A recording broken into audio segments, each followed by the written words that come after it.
5 alasan kenapa truk cabai selalu kebut-kebutan di jalan raya.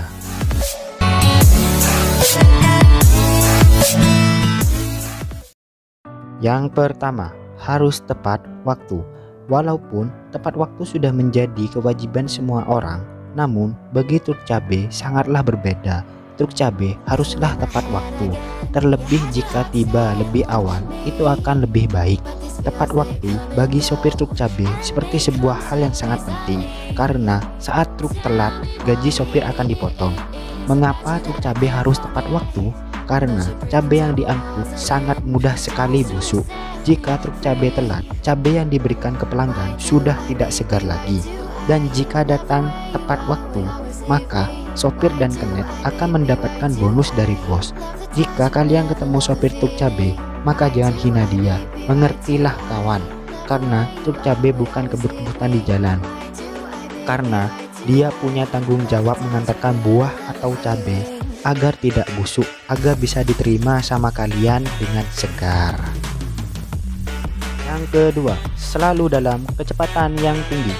Untuk mengejar ketepatan waktu, sopir truk cabai haruslah selalu tancap gas. Truk cabai biasanya melaju dengan kecepatan 120 km per jam dengan muatan yang sangat berat. Kecepatan 120 km per jam sudah menjadi kebiasaan yang sering dilakukan para truk cabai demi memberikan cabai yang segar untuk kita.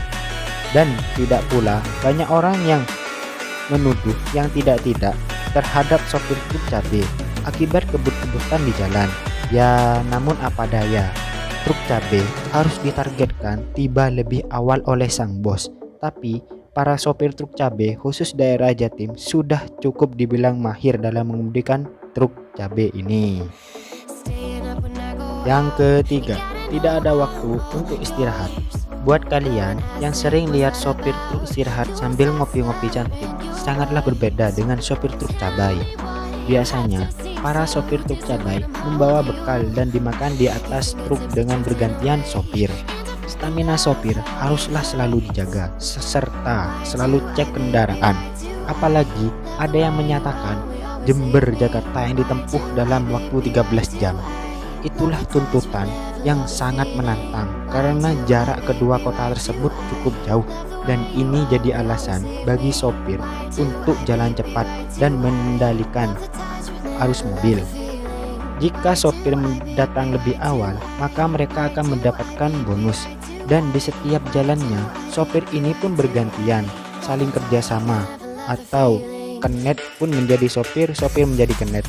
Seterusnya begitu, sampai tujuan itu tercapai dalam 13 jam. Yang keempat, gaji lebih besar dari para sopir lainnya. Melihat para sopir truk cabai yang selalu kebut-kebutan di jalan, mengejar waktu dengan sekian banyak risiko yang dihadapi di jalan, tidak adil rasanya jika gaji sopir truk cabai sama dengan sopir truk lainnya.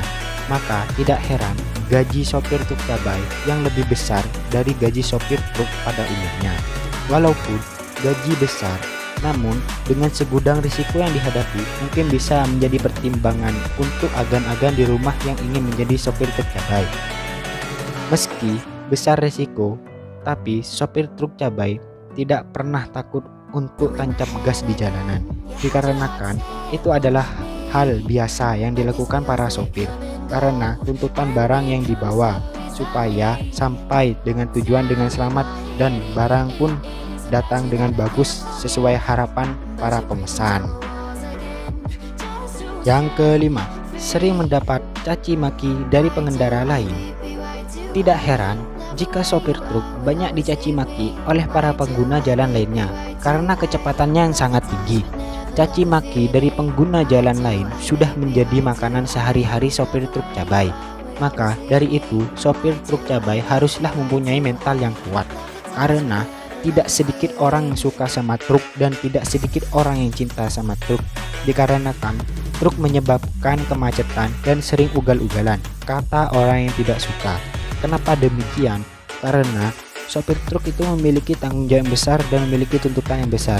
Jadi, untuk agan-agan yang tidak suka pada truk, tolong mengertilah dan cintailah, karena mereka mengantarkan barang-barang makanan dari petani ke pasar sehingga diterima oleh kalian dengan baik, dengan segar, agar bisa dimakan dengan sehat.